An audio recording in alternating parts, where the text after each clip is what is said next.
جو ہمیں نظر آ رہی ہے کہ عمران خان آپ کو مجبور کر رہا ہے اور اسٹیبلشمنٹ کو بھی اس نے مجبور کر دیا ہے،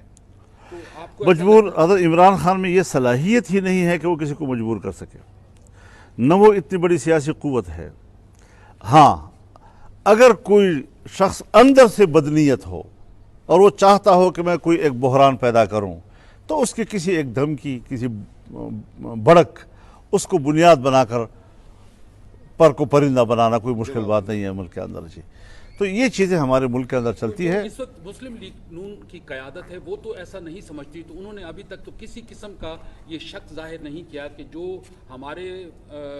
جس سے بات کر کے آپ لوگ آئے، وہ لوگ آئے تھے، تو وہ اسٹیبلشمنٹ، وہ تو آپ بھی اسے نیوٹرل سمجھتے ہیں اور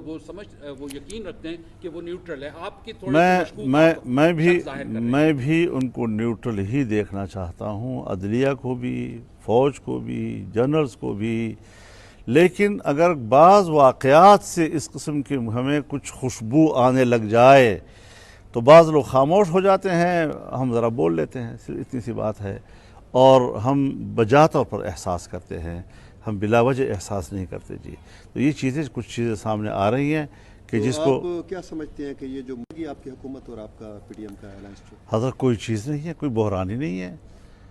ادارے خاموش بیٹھ جائیں، کوئی بحران نہیں ہے، خدا کے لیے کچھ بحران نہیں ہے جی۔ عمران خان ہمارے لیے چٹکی بھی نہیں ہے، چٹکی، ہم اس کو ایک چٹکی برابر بھی کوئی چیز نہیں سمجھتے جی، لیکن اس کو بہو بلا بنا کر نہ پیش کیا جائے ہمارے سامنے جی۔ ہم اس کے اوقات جانتے ہیں، وہ ہمیں جانتا ہے، ایسی کوئی مسئلہ نہیں ہے۔ بلا وجہ اگر ایک بحران پیدا کرنا ہے تو عام آدمی کو بازار میں کھڑا کر دو، ڈرامے بنا کر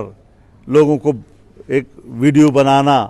کہ جی اب تو لوگ جو ہے بوڑھے آدمی وہیکل پر بیٹھ کر ان کے جلسے میں آ رہے ہیں کہ خدا کے لیے ہم تو بھوک مر رہے ہیں، اس قسم کے ڈرامے بازی جو ہے یہ نہیں چلے گی ملک کے اندر جی۔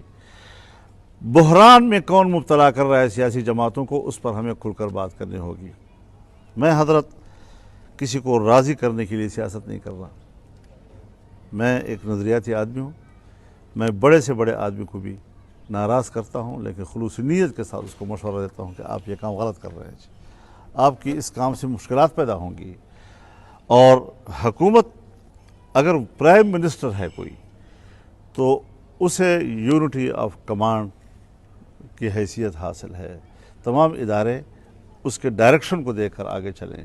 یہاں پر تو حکومت کو کہا جاتا ہے کہ ہمارے ڈائریکشن پر آپ کو چلنا ہوگا، ورنہ پھر آپ کی حکومت کے لیے ہم بحران پیدا کر دیں گے۔ تو یہ روش میرے خیال میں یہ کبھی بھی صحیح نہیں ہے اور اس کو ہمیں ٹھیک کرنے